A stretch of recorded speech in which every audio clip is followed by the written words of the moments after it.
இங்கே இருங்க. இப்போ நம்ம எங்கே இருக்கிறோம்டா, கச்சிராயம்பட்டி ராயர்வட்டி கரைப்பட்டியில் இருக்கிற அஞ்சுமொழி அலையாத்தா கோயிலில் ஆடி கல்லு படப்பில் இருக்கிறோம்.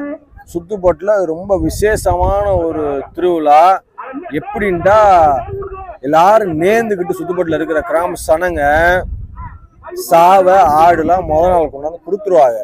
கொடுத்தோடனே அதை இன்னைக்கு என்ன பண்ணுவாங்கன்னா சமைச்சு அதை சாயங்காலமா சனங்களுக்கு பூரா பிரசாதம் கொடுப்பாங்க. இன்னும் குறிப்பா எப்படின்டா அதை சமைக்கிறது வந்து மஞ்சட்டியில வெறும் வேப்பலையை மட்டும் போட்டு சமைச்சு கொடுப்பாங்க. அது அம்புட்டு ருசியா இருக்கும்.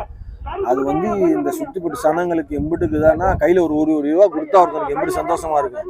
அந்த அளவுக்கு இந்த பிரசாதத்தை கையில வாங்குறப்ப மனுஷ மக்களுக்கு சந்தோஷமா இருக்கும். அதே மாதிரி இந்த அஞ்சுமொழி அலையாத்தா சுத்துப்பட்டு சனங்களை பூரா வந்து கையால் சோத்தோட தலைமாடு காத்து அப்படியே தச்சுருவா நிக்கிறா. இன்னைக்கு இந்த வீடியோ மூலமா நீங்களும் நல்லா அஞ்சுமொழி அலையாத்தால கும்பிட்டுக்குங்க. எப்படி ஒன்னும் சொல்றதுக்கு இல்ல.